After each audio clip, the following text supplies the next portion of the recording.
Good morning student. जैसा कि आप जानते हैं हम आइसोमेरिज्म को डिस्कस कर रहे थे। आइसोमेरिज्म में आपके पास एक ऐसा कॉन्सेप्ट आ रहा था जिसमें बताया गया था कि कायरल कार्बन अगर किसी मॉलिक्यूल के पास है तो वो ऑप्टिकली एक्टिव हो जाता है। ठीक है, अब हम कुछ ऐसे कंपाउंड्स देख रहे थे जिनमें आपको कायरल कार्बन और कायरल एटम नज़र नहीं आ रहा होता है, फिर भी ऑप्टिकली एक्टिव होते हैं। और इसी में आप लोगों को बताया जा रहा था फर्स्ट क्यूमुलिन्स के बारे में आप लोगों को बता दिया था कि क्यूमुलिन्स में कायरल कार्बन नहीं है बट उसमें ऑप्टिकली एक्टिविटी पाई जाती है। ठीक है, क्यों पाई जा रही है? क्योंकि वहाँ पर आप लोगों को plane of symmetry, centre of symmetry नहीं मिल रही होती है। ठीक है, क्यूमुलिन्स के बाद में सेकंड वाला केस जहाँ आपको कायरल एटम नज़र नहीं आता है फिर भी ऑप्टिकली एक्टिव होते हैं, यानी अपने को महसूस नहीं हो रहा होता है कि कंपाउंड पीपीएल को रोटेट करेगा, लेकिन फिर भी वो पीपीएल को रोटेट करता है। इसमें देखिए स्पाइरेंस,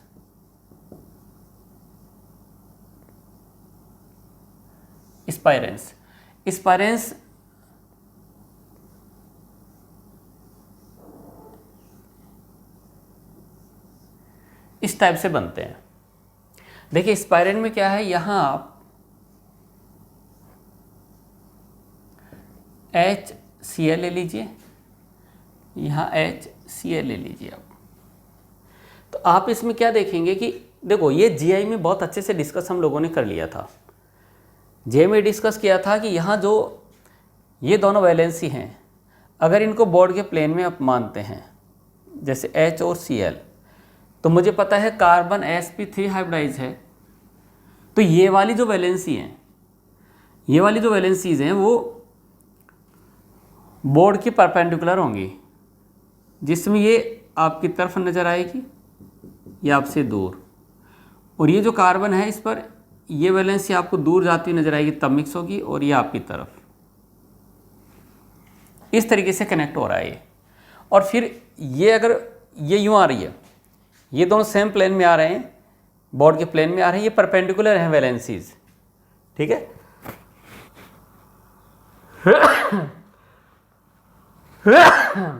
सॉरी, तो यहां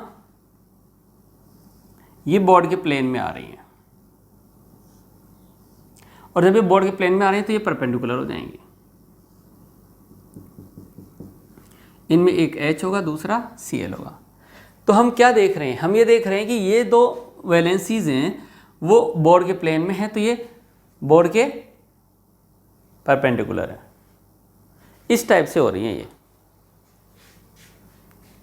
ये वैलेंसी यूँ है और ये वैलेंसी यूँ है। तो इस टाइप से जब ये वैलेंसी निकल रही होती हैं तो इनमें प्लेन ऑफ सिमेट्री खत्म हो जाती है, इसमें प्लेन ऑफ सिमेट्री नहीं बनती है। देखिए अगर इन दोनों को लेकर मैं प्लेन का फॉर्मेशन कर रहा हूँ तो ये इक्वल पार्ट में डिवाइड नहीं हो रहा है, और अगर मैं यूँ ले रहा हूँ तो फिर ये दोनों POS नहीं बनने देते हैं। तो कहने का मतलब यह है कि ऐसा होने से ये सेम प्लेन में, ये वाली इसके डिफरेंट प्लेन में गई है, ये वापस से उसी के सेम प्लेन में आ गई है, और ये वाली डिफरेंट प्लेन में चली गई है। ये दोनों डिफरेंट प्लेन में होते हैं, और वैलेंसी जब डिफरेंट होती हैं तो इसमें POS एब्सेंट होता है, COS भी एब्सेंट होता है, और ऐसी कंडीशन में ये ऑप्टिकल आइसोमेरिज्म शो करता है, ऑप्टिकल एक्टिव। और ऑप्टिकल एक्टिव है तो ऑप्टिकल आइसोमेरिज्म शो करता है, ऑप्टिकल आइसोमेरिज्म शो करता है, बट जीआई शो नहीं करेगा। जीआई शो क्यों नहीं कर रहा होगा? क्योंकि इनकी रिलेटिव डिस्टेंस चेंज नहीं होगी। आप इन ग्रुप को इंटरचेंज कर दीजिए, जब आप इन ग्रुप को इंटरचेंज कर रहे होते हैं तो इनकी रिलेटिव डिस्टेंस चेंज नहीं हो रही होती है, तो यहाँ जीआई होगी ऐसा हम नहीं मानते हैं। जीआई नहीं होने वाली है, OI होने वाली है। तो यहाँ इसमें ऑप्टिकल आइसोमेरिज्म होती है पर ज्योमेट्रिकल आइसोमेरिज्म नहीं होती है। तो समझने वाली बात क्या है, ये डबल बॉन्ड की तरह ही काम कर रहा है, और ये इवन नंबर आ रहा है, वैलेंसी डिफरेंट है, क्या हो जाएगी? Optical isomerism. ये दोनों आइडेंटिकल हैं, एक ही तो हैं। अब हम इस तरीके से रिप्रेजेंट नहीं करेंगे।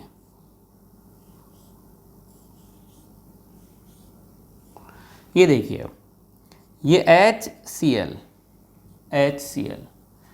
पहले तो आप ये देखो कि वैलेंसी डिफरेंट है या नहीं है। पहले तो आपको देखना है कि वैलेंसी डिफरेंट है कि नहीं। वैलेंसी डिफरेंट हो रही है, वैलेंसी डिफरेंट हो रही है। अब अपन फोकस करेंगे OI और GI में। ये सेम प्लेन में आ रहे हैं, GI होंगे, डिफरेंट प्लेन में आ रहे हैं, OI होंगे।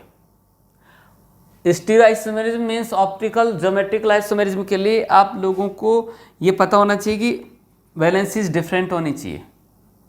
Both valencies must be different. तो यहाँ से दोनों वैलेंसी डिफरेंट हो रही है, ये भी डिफरेंट हो रही है। अब यहाँ पर समझने वाली बात क्या है?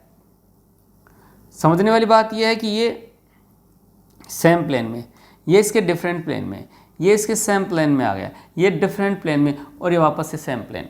ये सेम प्लेन में आ गए तो इसमें POS हो जाएगी। यस, प्लेन हो जाएगा। और जिसमें प्लेन ऑफ सिमेट्री होती है वो ऑप्टिकल आइसोमेरिज्म शो नहीं करेंगे, और नहीं करेंगे तो यहाँ GI हो ही जाएगी, क्योंकि GI के लिए क्या होना चाहिए? सेम प्लेन में होना जरूरी है। ऐसा आपको ज्योमेट्रिकल आइसोमेरिज्म में समझाया जा चुका है कि GI के लिए दोनों का सेम प्लेन में होना जरूरी है, और वैलेंसीज का डिफरेंट होना भी जरूरी है। ये डिफरेंट नहीं, ये आपस में डिफरेंट होना चाहिए। तो इसमें ज्योमेट्रिकल आइसोमेरिज्म होगी। समझ में आ गया? यस। और देख लीजिए आप,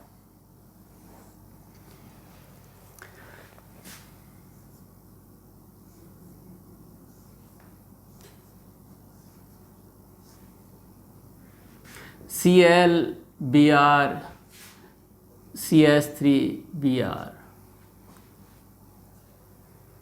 यहां देखिए same plane, different, same, different, same, different. Different में जा रहा है, वाई की पॉसिबिलिटी है। पर आप ये जरूर देख लेना कि दोनों वैलेंसी क्या आ रही हैं? डिफरेंट आ रही हैं, और ये दोनों वैलेंसी भी क्या आ रही हैं? डिफरेंट आ रही हैं। ये सेम हो जाएंगी तो ना OI होगी ना GI होगी। देखिए डिफरेंट प्लेन में आ रहा है, POS एब्सेंट हुआ, COS एब्सेंट हुआ।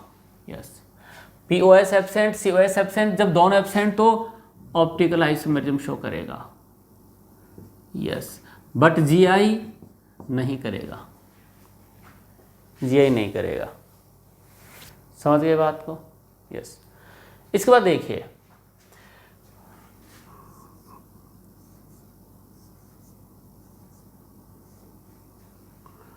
ये लो, ये क्या आ रहा है?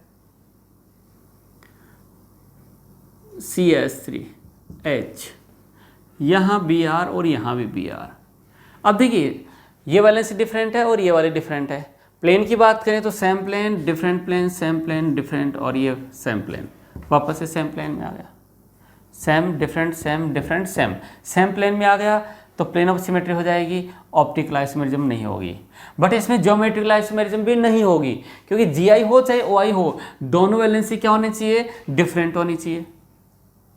GI हो चाहे OI हो, दोनों वैलेंसी क्या होनी चाहिए? डिफरेंट होनी चाहिए। तो यहाँ से इसमें OI भी नहीं होगी, इसमें GI भी नहीं होगी, दोनों नहीं होती है। वैलेंसी क्या हो गई है? सेम हो गई है। तो आप लोगों को इस तरीके से स्पाइरेंस में भी ज्योमेट्रिकल आइसोमेरिज्म, ऑप्टिकल आइसोमेरिज्म देखना आना चाहिए। इस टाइप के क्वेश्चन हर एक कोचिंग के सीट में इधर उधर मिल जाते हैं, पेपर में भी दे देते हैं। इस टाइप का क्वेश्चन नीट में जो है जनरली नहीं पूछा गया है, ठीक है। संभावना भी कम रहती है, लेकिन कॉन्फिडेंस के लिए अपने को आना जरूरी है, ठीक है बच्चों। आगे चलते हैं। जब क्यूमुलिन और स्पाइरिन दोनों का कॉम्बो बन जाता है तो फिर क्या होता है? तो वहाँ भी विदाउट कायरल कार्बन आपको ऑप्टिकल आइसोमेरिज्म देखने को मिलेगी। यह रिजल्ट क्या है? Optical isomerism, optical isomerism. Optical isomerism के लिए जो रिंग है वो क्या होनी चाहिए? A1 नंबर होना चाहिए।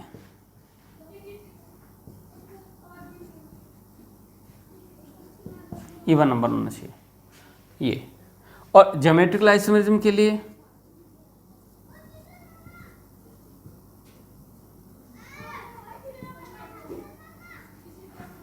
के लिए ऑड नंबर होना चाहिए, ठीक है, किसका, रिंग का। और अगर अपने पास क्यूमुलिन्स है तो उसके लिए जो रिंग है उसकी जगह क्या ले लेंगे, डबल बॉन्ड। डबल बॉन्ड का नंबर क्या होना चाहिए, इवन, तो क्या हो जाएगा, ऑप्टिकल। और डबल बॉन्ड का नंबर ओड है तो क्या हो जाएगा, ज्योमेट्रिकल। ठीक है बच्चों, यस। अब हम ले लेते हैं स्पाइरोक्यूमुलेंस, थर्ड नंबर।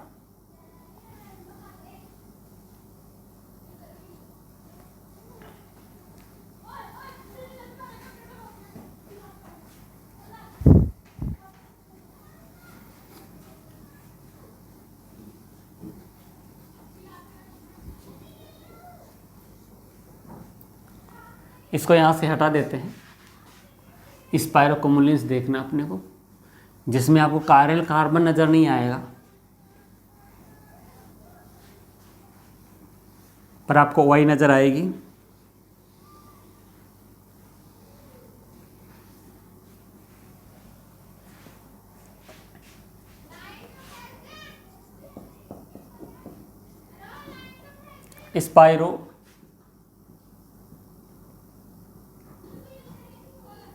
स्पाइरोक्यूमुलेंस, ठीक है। स्पाइरोक्यूमुलेंस की बात करते हैं तो देखो बच्चों, स्पाइरोक्यूमुलेंस में क्या है कि स्पाइरो पार्ट भी होगा और क्यूमुलिन पार्ट भी बनेगा, इस टाइप से, ठीक है।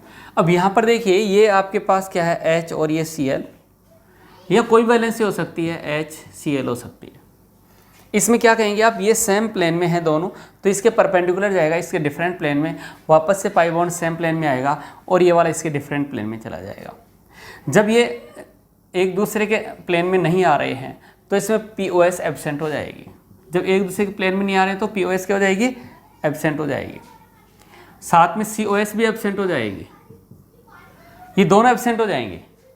और दोनों के एब्सेंट होने से क्या हो जाएगा, ऑप्टिकल आइसोमेरिज्म शो करने वाला। और GI नहीं हो पाएगी, GI के लिए इन दोनों का सेम प्लेन में आना जरूरी है, GI नहीं आ पाएगी।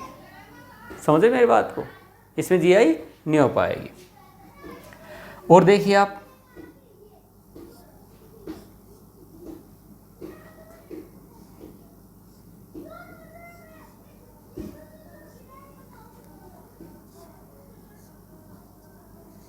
HACl Br कुछ भी ले लो, CH3 C2H5, ठीक है।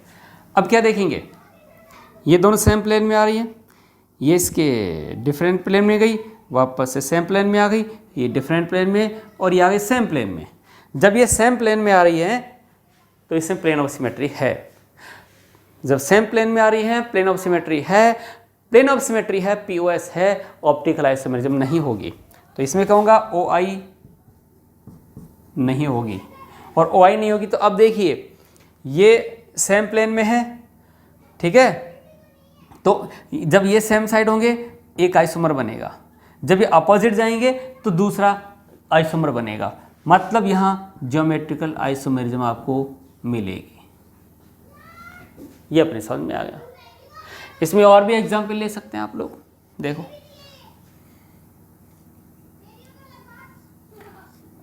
यूँ भी हो सकता है, कार्बन डबल बॉन्ड ऐसे, यहाँ से H, ये Cl, वैलेंसी कुछ भी हो सकती है, यहाँ जरूरी नहीं कि ऐसे बताया जाए, है ना। इस कार्बन पर यहाँ H और ये Cl है, ठीक है। अब देखो ये क्या आ रही है, सेम प्लेन में आ रही है, ये डिफरेंट में गई, ये सेम प्लेन, ये डिफरेंट, और ये सेम प्लेन। सेम प्लेन में आ रही है तो POS हो जाएगी, और POS हो जाएगी तो ऑप्टिकल आइसोमेरिज्म तो होनी नहीं है। जिसमें POS हो गई वो ऑप्टिकल आइसोमेरिज्म शो नहीं करेगा। अब देखिए, दोनों Cl सेम साइड होगा, सिस बन जाएगा, अपोजिट जाएगा, ट्रांस बन जाएगा, क्योंकि दोनों एक ही प्लेन में है। तो यहाँ पर ज्योमेट्रिकल आइसोमेरिज्म आपको मिल जाएगी। समझ रहे हो, क्या मिल जाएगी, ज्योमेट्रिकल आइसोमेरिज्म। आपके पास ऐसा भी हो सकता है,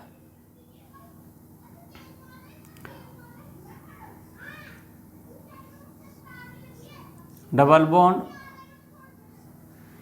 फिर रिंग आ रही है, फिर डबल बॉन्ड आ रहा है। इनको साइक्लो एल्काइलिडीन भी बोलते हैं। यहाँ ले सकते हैं आप Cl, यहाँ Br, Cl और Br।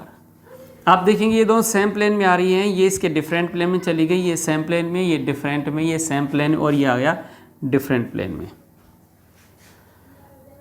देखिए ये सेम प्लेन में नहीं आ रही है, सेम प्लेन में नहीं आने से प्लेन ऑफ सिमेट्री क्या हो गई, इसमें एब्सेंट हो गई। दूसरी बात, दोनों वैलेंसी डिफरेंट आ रही हैं, ये दोनों वैलेंसी भी क्या आ रही है, डिफरेंट आ रही हैं। Both valencies are different, so POS is absent and COS is also absent.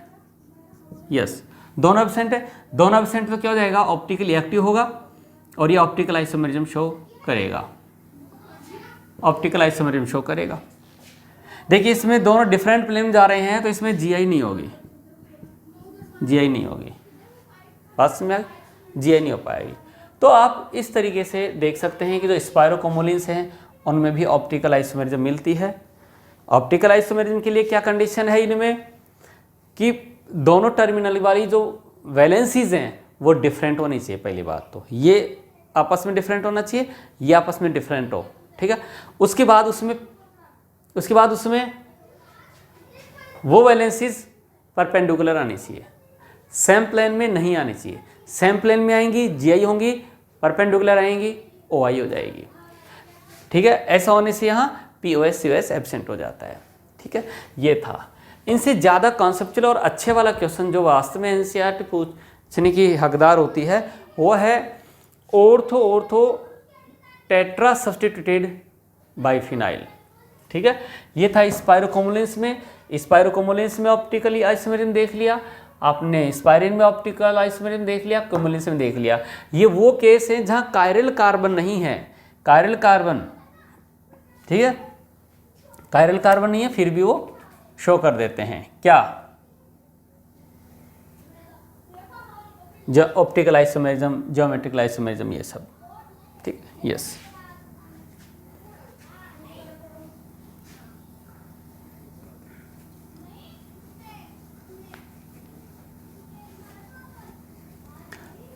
चार नंबर हम देखने वाले हैं बाइफिनाइल में।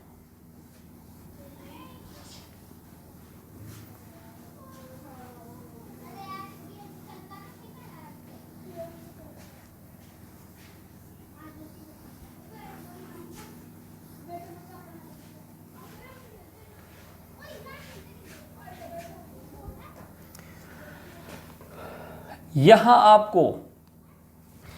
आपको OI नजर आएगी बहुत अच्छे लेवल वाली, और यह है ऑर्थो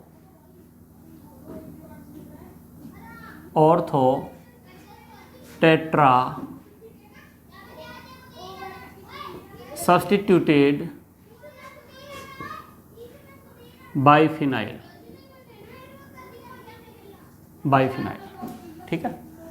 इसमें अपने को देखना है ऑर्थो टेट्रा सब्स्टिट्यूटेड बाइफिनाइल।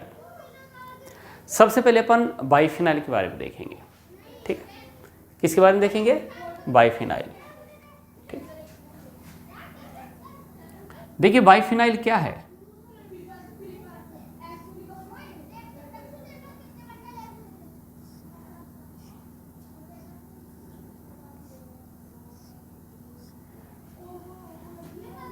देखिए ये भी बाइफिनाइल है, ठीक है, ये बाइफिनाइल है।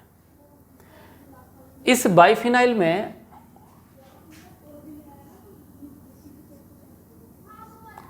आप बॉन्ड का अरेंजमेंट देखिए आप,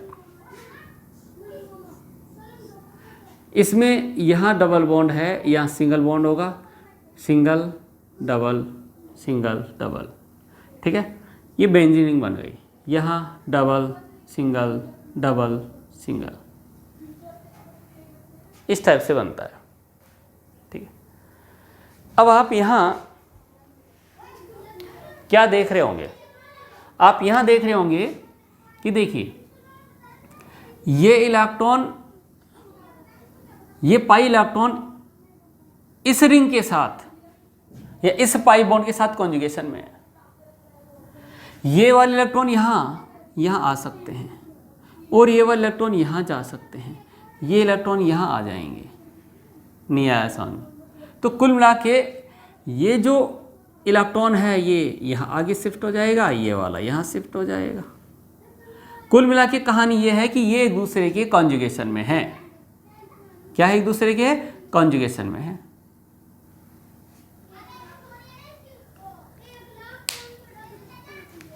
एक जो फिनाइल और बेंजीन रिंग है वो दूसरी रिंग के साथ में कॉन्जुगेशन में है।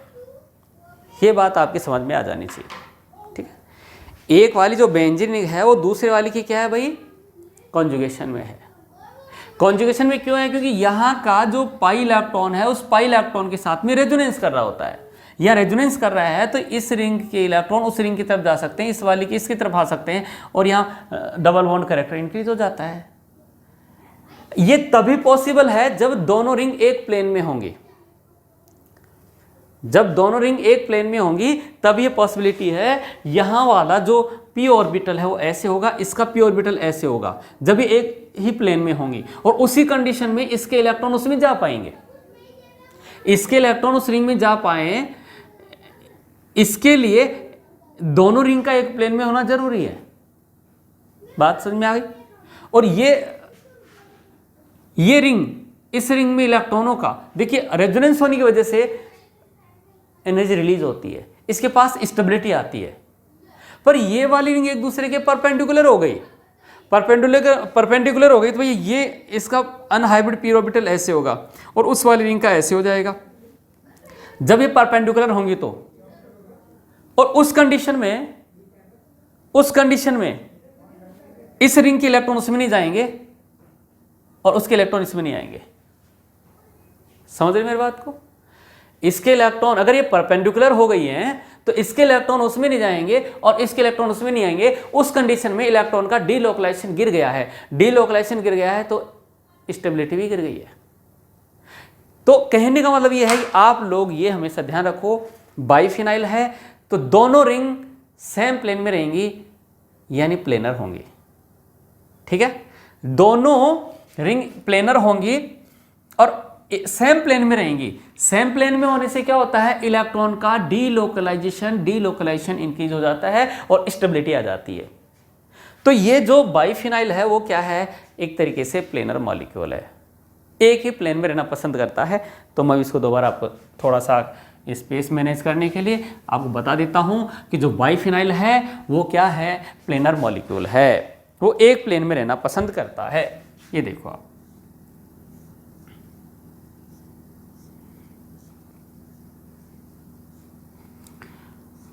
और सेम प्लेन में क्यों रह रहा है, क्योंकि यहां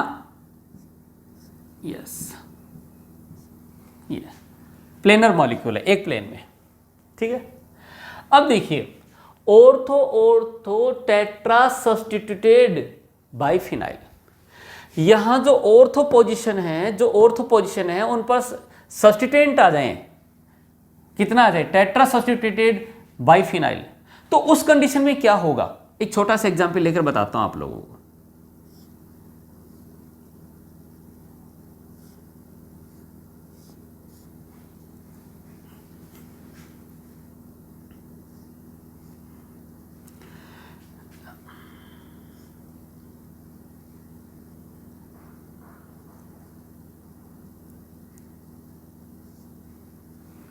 पहले यहां थोड़ा समझा देते हैं। ये बाइफिनाइल था,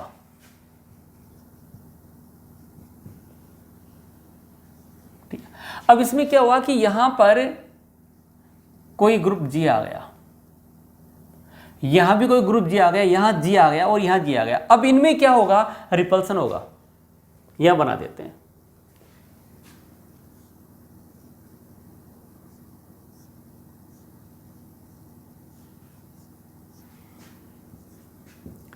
यहां कोई जी है, यहां भी कोई ग्रुप जी है, यहां भी जी ग्रुप है और यहां भी जी ग्रुप है।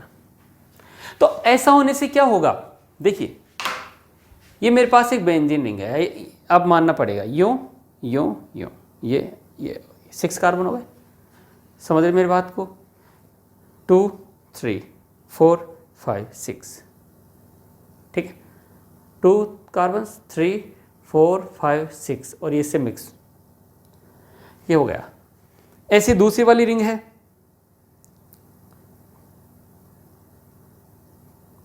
हो गया, सेम प्लेन में होती है, बाइप्लेनर है।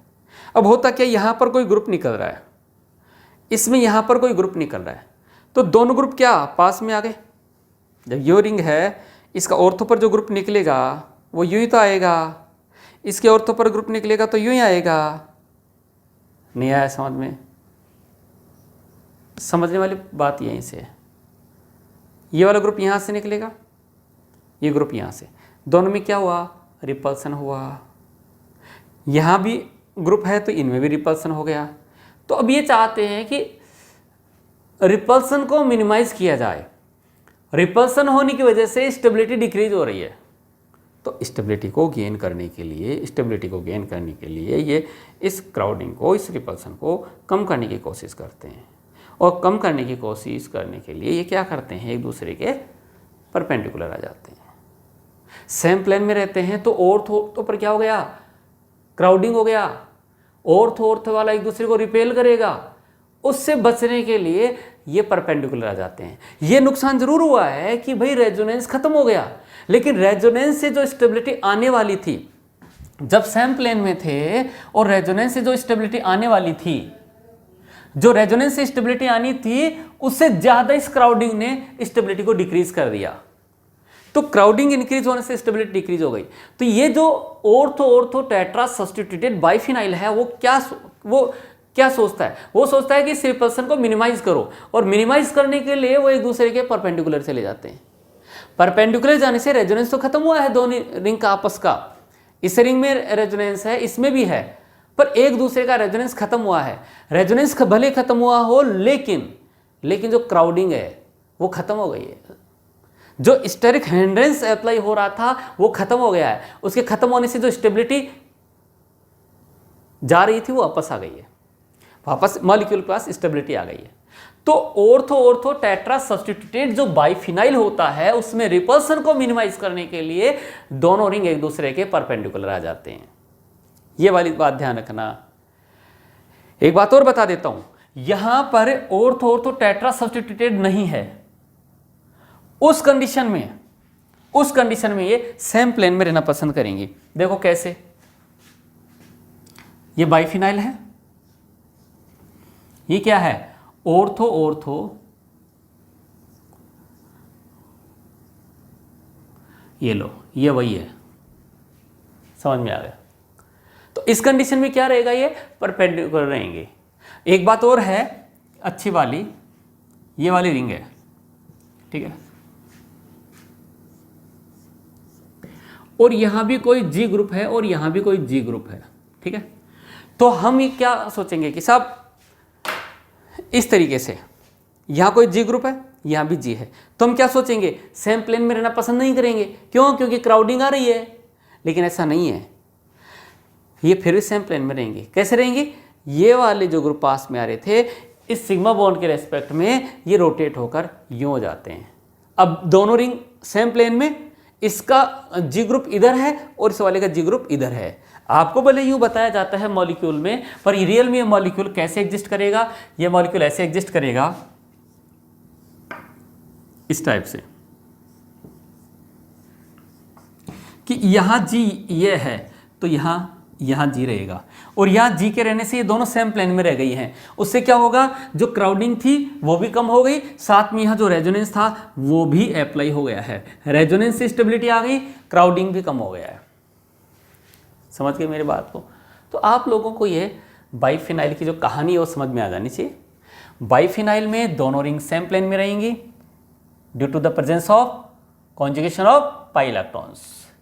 ऑर्थो टेट्रा सब्स्टिट्यूटेड बाइफिनाइल में जो दोनों रिंग है वो क्या रहेंगी, परपेंडिकुलर। दोनों रिंग क्या रहेंगे, परपेंडिकुलर रहेंगी। अगर यहां ऑर्थो पर ग्रुप आ रहा है तो फिर ये सेम प्लेन में रहेंगी। क्यों? क्योंकि क्राउडिंग कम करने के लिए इस तरीके से रोटेट हो जाती है। तो यहां देखिए,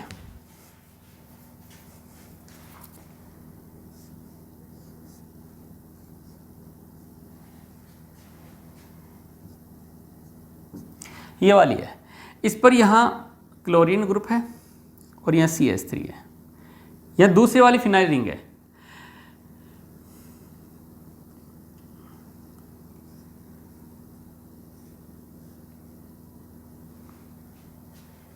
थोड़ा सा आपको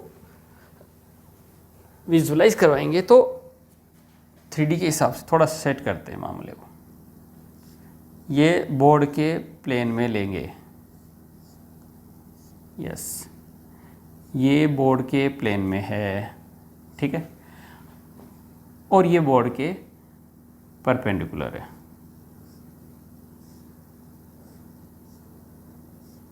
इस टाइप से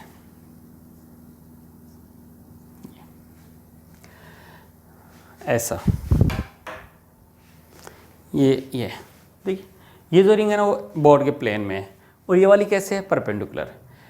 ये कब है, जब यहाँ पर कोई ग्रुप कनेक्ट हो रहा है, जैसे Cl, यहाँ गया CH3, और यहाँ क्या है Cl, और यहाँ है CH3। तो ये वाली जो है, ये वाली क्या आ रही है, टुवर्ड्स द व्यूअर आ रही है, ये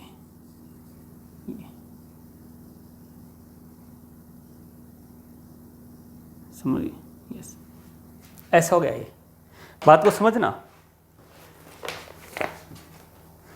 एक रिंग कैसे आ रही है, एक रिंग आ रही है जैसे आगे तक जो भी चलती रहेगी, ये कॉर्नर वाला कार्बन है, ठीक है, ये वाला, और इस वाले का कॉर्नर वाला कार्बन हम ये मान लेते हैं, ये कॉर्नर वाले कार्बन है। तो ये सेम प्लेन में नहीं रह सकते, क्योंकि यहाँ से जो ग्रुप निकलेगा, यहाँ का जो ग्रुप आएगा वो रिपेल करेगा, और इसको मिनिमाइज करने के लिए यहाँ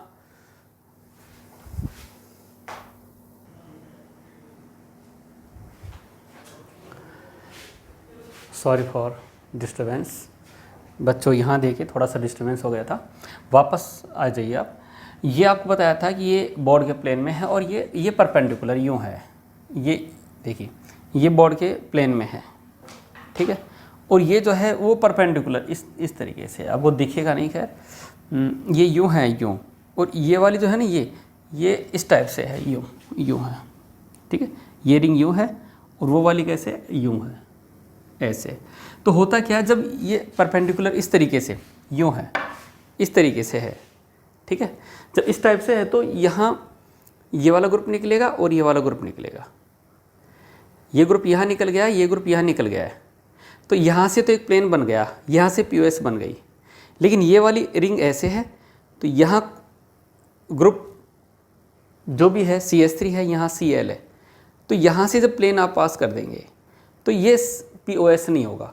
इधर कौन आ रहा है, Cl, इधर कौन आ रहा है, मिथाइल, POS नहीं हो सकती। आप इस प्लेन को मानकर यहाँ से प्लेन बनाएंगे तो यहाँ से POS नहीं बन पाएगा। क्यों नहीं बन पाएगा, यहाँ मिथाइल है और यहाँ Cl है, तो ये दोनों रिंग एक दूसरे के परपेंडिकुलर हो गई, तो इसमें POS COS एब्सेंट हो गया। POS COS एब्सेंट होता है, इसमें POS एब्सेंट, इसमें COS एब्सेंट। POS COS दोनों एब्सेंट हैं। कंपाउंड क्या है, ऑप्टिकली एक्टिव है,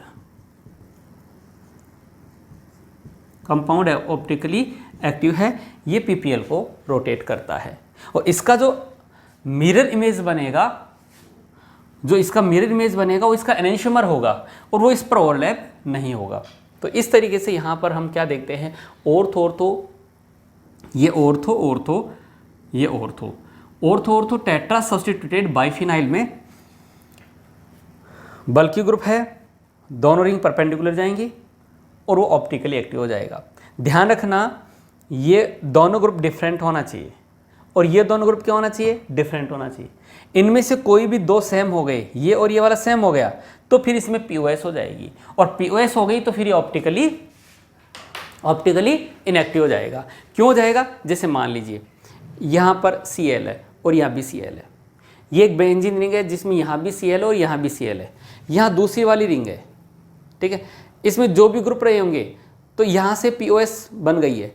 ये POS जब इधर से जाएगी, यहाँ भी Cl आया, यहाँ भी Cl आया, तो क्या बन गया, ये प्लेन ऑफ सिमेट्री बन गई।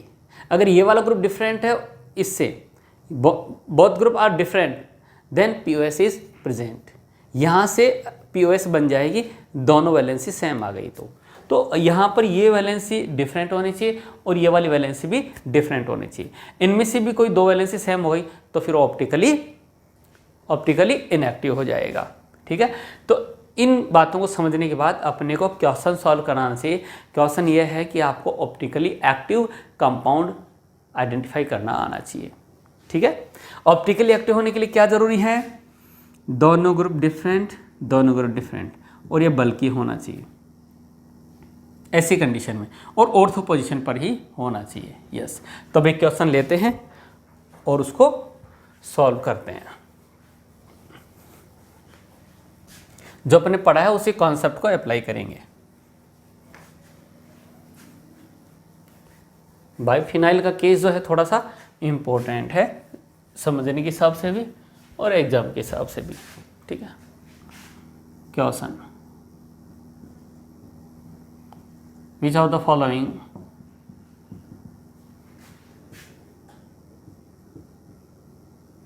compounds are optically active? ठीक है, देखिए फर्स्ट एग्जाम्पल लिखता हूँ।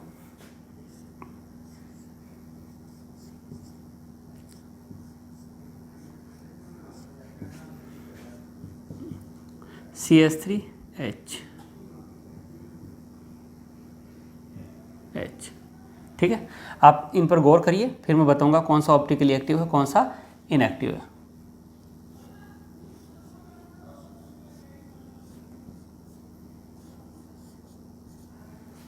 यहाँ से CH3,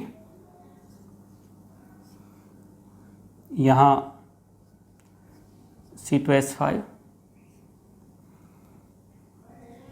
CH3, C2H5, ठीक है, और बना देते हैं हम एग्जाम्पल नंबर 3।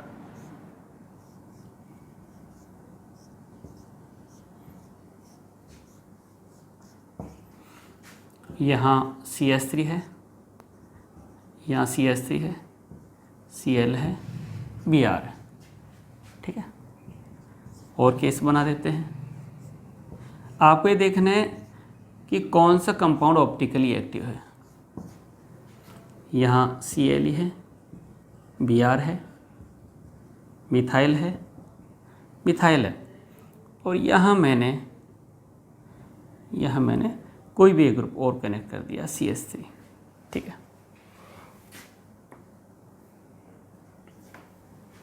और एग्जाम्पल ले सकते हैं हम लोग, ठीक है कि नहीं?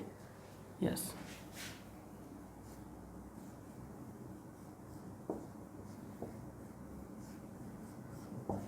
आपको ये बताना है ऑप्टिकली एक्टिव कौन सा है। Br, Cl, CH3, C2H5, ठीक है, आपको ये सब बताने होंगे यहाँ, ठीक है। ये केस ले लिया, ये ले लिया, ये ले लिया, ठीक है। यस, ये कंपाउंड आपको दिए हुए हैं और इन कंपाउंड में आप लोगों को ऑप्टिकली एक्टिव कंपाउंड को आइडेंटिफाई करना है कि कौन सा ऑप्टिकली एक्टिव है, कौन सा पीपीएल को रोटेट करता है। देखो बच्चों, आपको क्या लगता है? आपको ये लगता है कि देखिए मिथाइल है, दोनों वैलेंसी डिफरेंट आ रही है, पर ध्यान रखने की बात क्या है? ध्यान रखने वाली बात यह है कि ये दोनों रिंग सेम प्लेन में रहेंगी। क्यों रहेंगे? क्योंकि हाइड्रोजन जो है वो बल्कि ग्रुप नहीं है, हाइड्रोजन बल्कि ग्रुप नहीं माना जाता है, तो ये दोनों रिंग ऐसे रह जाएंगी। यहाँ मिथाइल है और उसी प्लेन में यहाँ मिथाइल है, ठीक है। तो कुल मिला के यहाँ रिपल्सन अप्लाई नहीं होगा और दोनों सेम प्लेन में रह जाएंगे। परपेंडिकुलर तब जाती हैं जब ये पास में आते हैं और इनमें रिपल्सन होता है। एक केस और देखिए आप, जिसको अपन पहले सॉल्व कर लेते हैं।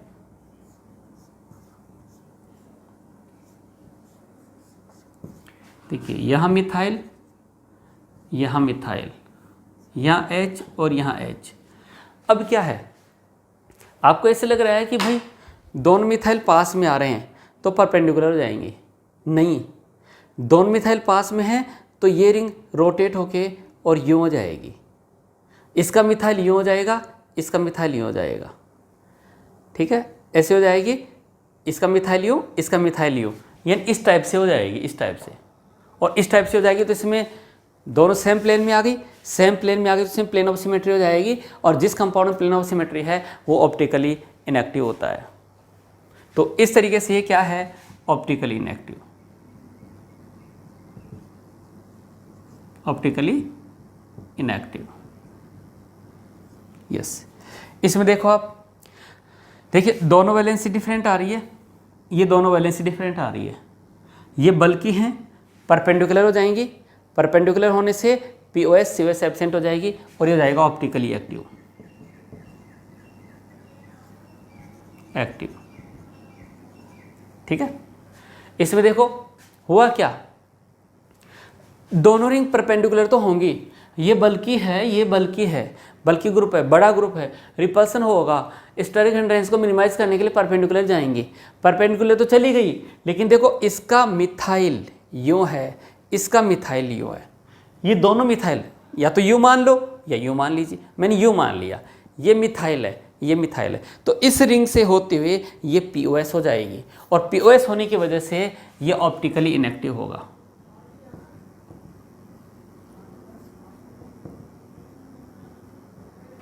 क्या हो जाएगा, ऑप्टिकली इनएक्टिव। लेकिन ध्यान रखिए यहाँ मिथाइल मिथाइल है, बट यहाँ भी क्या है, मिथाइल है, क्लोरो है, कोई भी दूसरा ग्रुप है, तो परपेंडिकुलर तो है ही।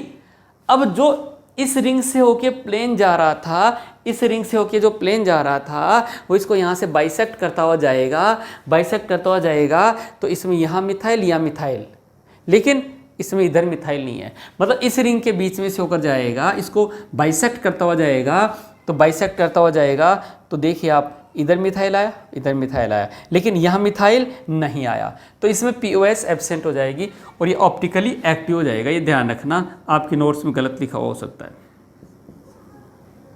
Optically active. ठीक है, इसमें देखिए आप, सर देखिए ग्रुप डिफरेंट हो रहा है, ग्रुप भले डिफरेंट हो रहा होगा, लेकिन इसमें पीओएस है। पीओएस कैसे है कि सेम प्लेन में आ रही है, यहाँ कॉन्जुगेशन की वजह से स्टेरिक हिंड्रेंस नहीं है, क्राउडिंग नहीं है, तो दोनों रिंग सेम प्लेन में रहेंगे, सेम प्लेन में रहेंगे, तो इधर वाले ग्रुप जो है वो जो भी होंगे यहाँ से पीओएस हो जाएगी, और पीओएस होने से क्या हो जाएगा, ऑप्टिकली इनएक्टिव, ऑप्टिकली इनएक्टिव। यहाँ देखिए आप, ये वाला तो सेम केस है, तो ये वाला भी क्या हो गया, ऑप्टिकली इनएक्टिव हो गया। तो हमने कुछ ऐसे कंपाउंड्स देखे थे जिनमें कायरल कार्बन तो भले नहीं है, कायरल कार्बन भले नहीं है, ठीक है कि नहीं, लेकिन फिर भी वो क्या, ऑप्टिकली एक्टिव होते हैं, वो पीपीएल को रोटेट कर देते हैं। ऐसे केस थे जो आपने किस में देखा, क्यूमुलिन्स में, स्पाइरेंस में, स्पायरोकोमुलिन्स में, और यहाँ ऑर्थो टेट्रा सब्स्टिट्यूटेड बाइफिनाइल में भी देखा। ये इस तरीके का केस था। तो इस लेक्चर को अपन यहीं फिनिश करते हैं। नेक्स्ट लेक्चर में लेंगे हम ऑप्टिकल रेजुलेशन, ठीक है कि नहीं। ऑप्टिकल रेजुलेशन क्या है, क्या काम में आता है, क्या इसकी ज़रूरत है, वो सब उसी लेक्चर में डिस्कस करेंगे। Thank you.